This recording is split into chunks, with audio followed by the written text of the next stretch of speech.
Okay, guys, this is our first video for Unit 2, the Afro-Eurasian Web after 1200. And in this video, we're focusing on the context of the intensification of the Afro-Eurasian Web. So basically, our essential question in this lesson is to establish this thing known as context. So what was the context for the intensification of the Afro-Eurasian Web after 1200? So inside of that, the first thing we have to do is we have to be able to define context. And we have to know the two things that we have to achieve when we write a context statement in order to earn credit, because one of the things you will be writing in this unit is context statements. And then secondly, we're going to do a mini lesson on what the unit is and what you found in the reading. A little bit more about that later. So what is context? Context is the action of describing the broader regional and/or global processes that define an age in world history and explaining how local or regional events, developments, and processes connect.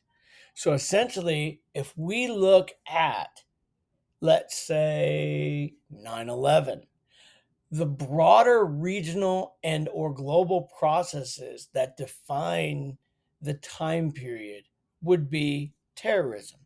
That starting in the 70s, there was a movement of terrorism that essentially used acts of violence and mass destruction against civilians to try to get a government to change their ways. And that one of the most brutal terrorist events was 9/11. So, what we're doing here is we're establishing the setting. And we're also saying that the focus of what we're writing about is part of this global. So, to earn context, you must do two things. The very first thing is you have to describe, you have to paint a word picture of the events, the developments, and or the processes that take place in the global level. For example, every unit that we've started, we've kind of established, okay, what's going on between this time period?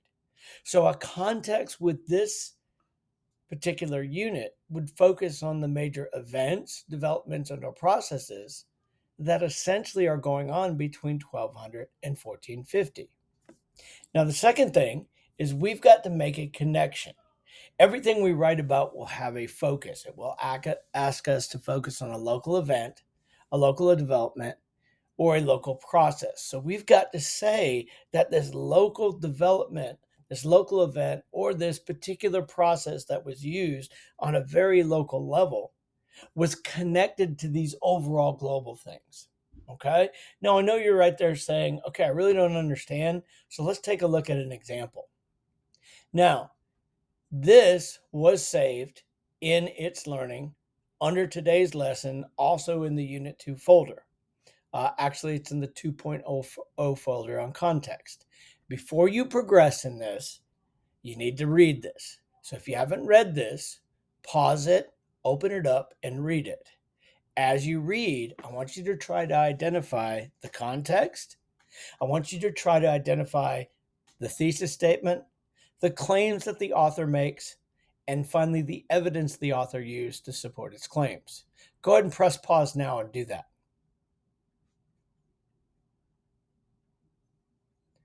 Okay, welcome back.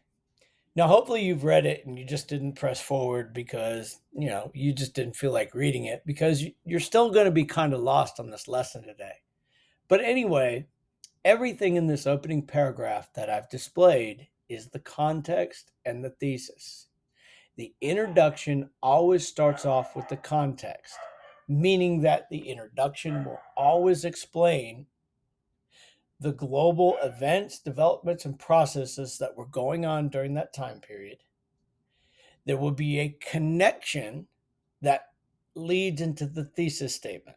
So let's take a little bit of a closer look. So this is actually the opening paragraph, and I'm not asking you to read through it, well, unless you haven't read through it yet. So when you look at this, what we need to make sure that this author does to earn credit for context is they ascribe the developments and or processes that take place in the global level, and they provide a connection to what they're talking about to their thesis. So when we look at it a little bit further, this blue part would really be what's going on. So what this is saying is that states have always, required resources and access to trade, that the old classical empires fell and they were replaced starting in about 1200 by new states. And these new states basically organized people to survive and prosper. Then we begin to connect it to the Afro-Eurasian web. So this red part would be your connection. Notice how it gets a little bit more specific as we get toward our thesis. So, what it's saying is that people supported this development because these states provided security, resources, and access to trade that their people needed to survive. And they also sought to bring in wealth to support their emerging market economy.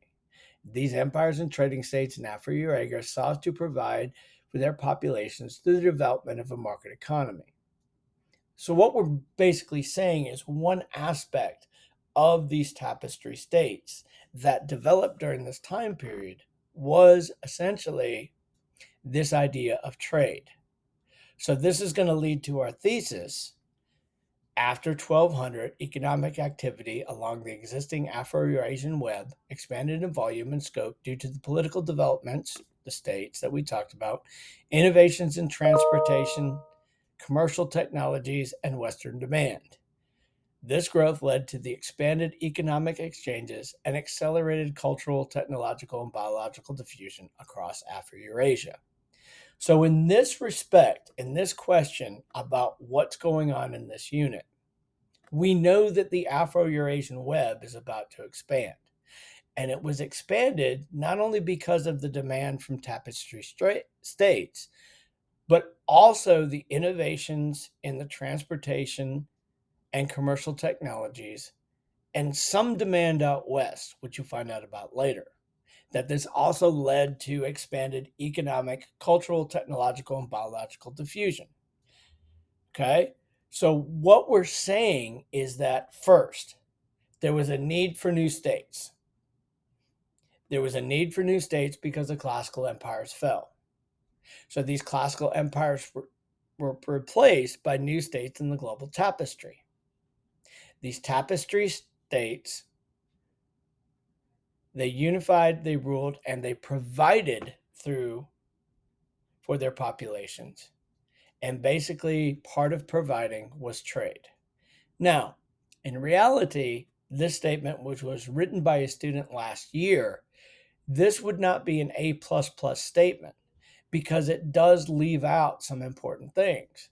But it does do the two things that context requires. One, it basically highlights what's going on. Excuse me.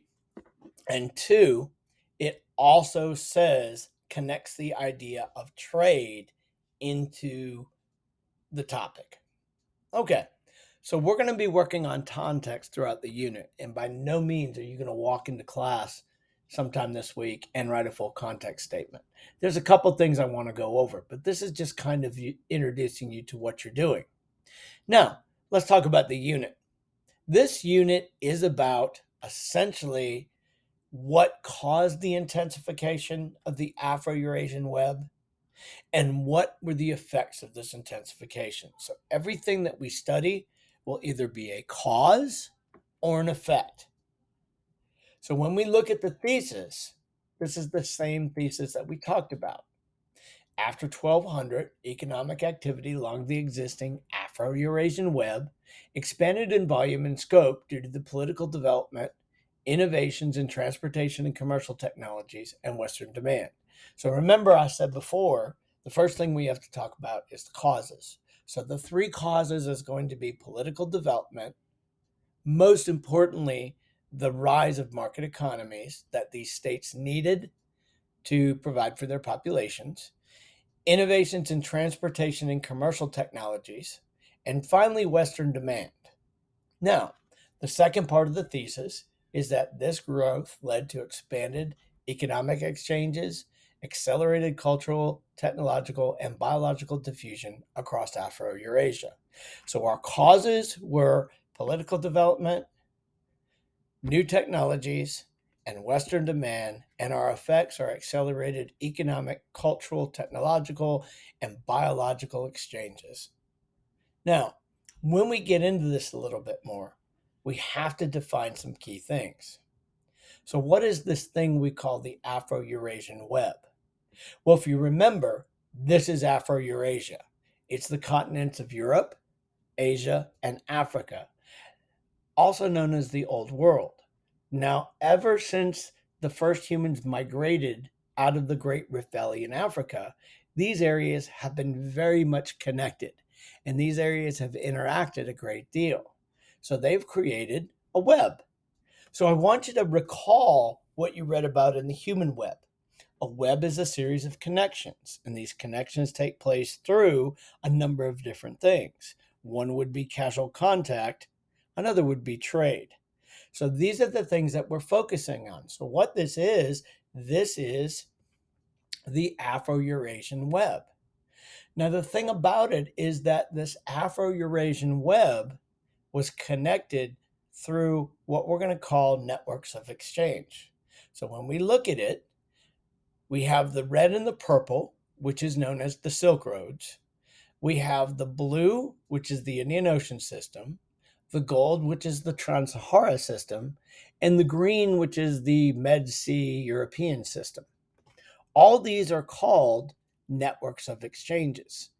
A network of exchange is essentially a trade route. Now, these trade routes establish the connections in the Afro-Eurasian web.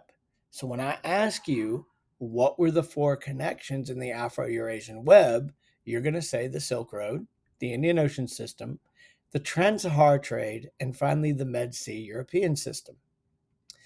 These webs, because they're webs, exchange many things: economic goods, technology, culture, food, domesticated animals, and one more thing that I would add is essentially diseases.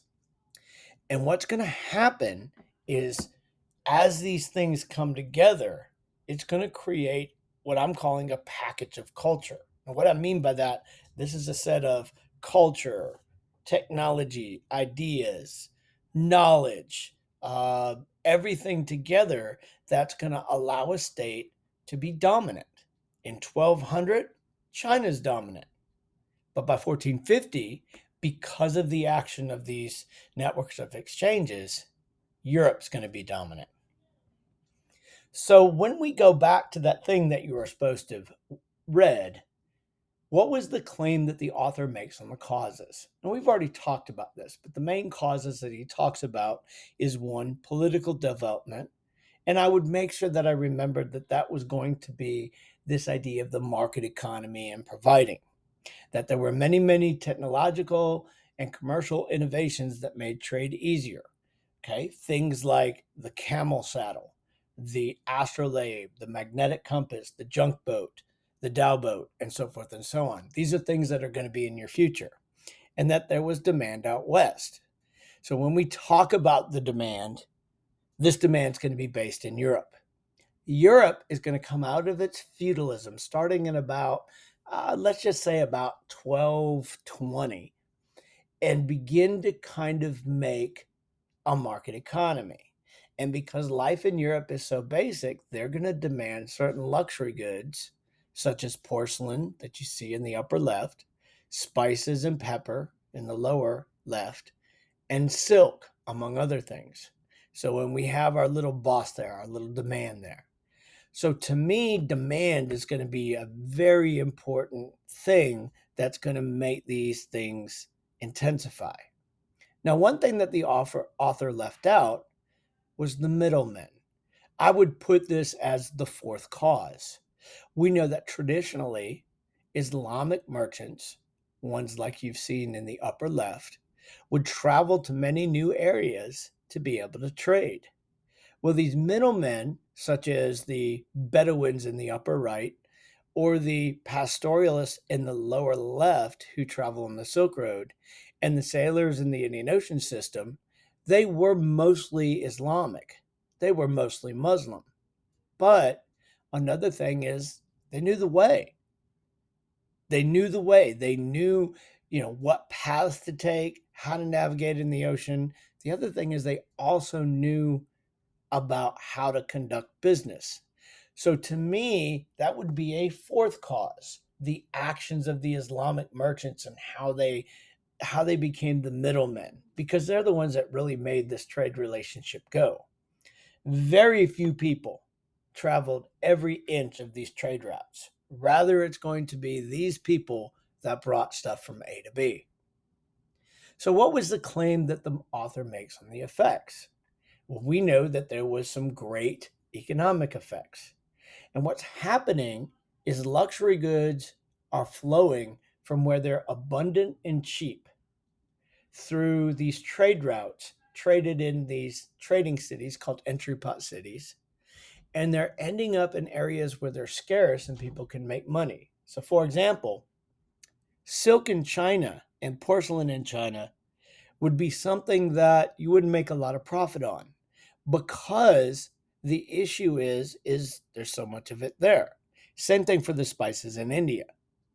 But as they diffuse across this Afro-Eurasian web through these trading cities known as entry pot cities, they get to they get to Europe and they get to Africa, where these things are not in great supply and people can make money off of.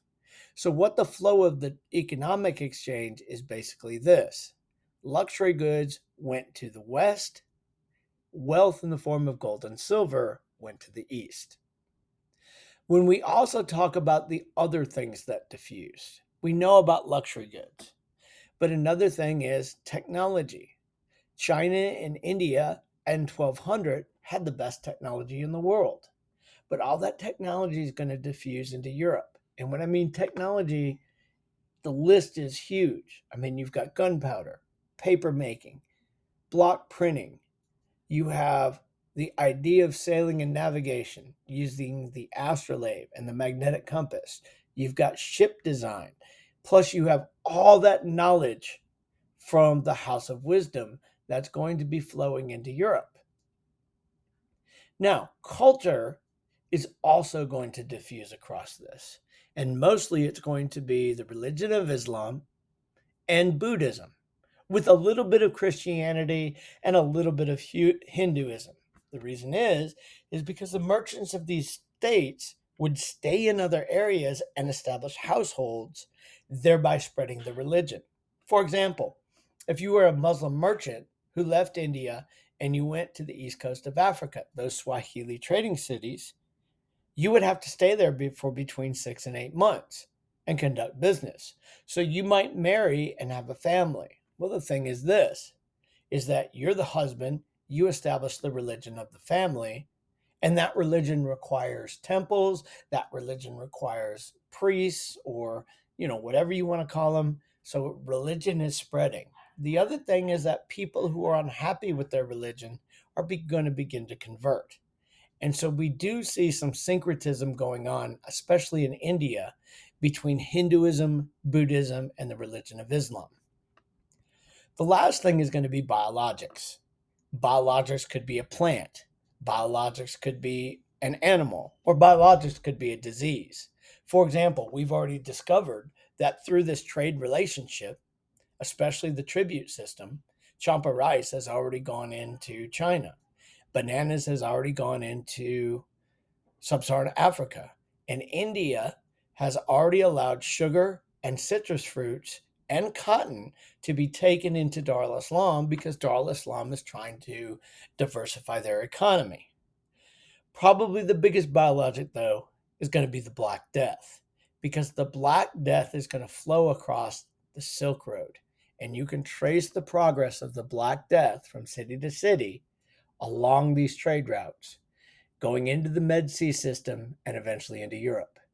Now, it did not get into sub-Saharan Africa and it didn't get into India because of the climate there. The carrier of the Black Death, the Asian black rat, doesn't do really good in hot, humid climates. But more on that later. Another thing that we're going to be seeing is some demographic movement, some migration. And again, these are going to be a lot of merchants that are flowing, but it's also going to be some of the ulama who's going to leave and go to places that have just adopted Islam. So, all in all, this unit is about the causes and the effects of the intensification of this Afro-Eurasian web that you're looking at right now.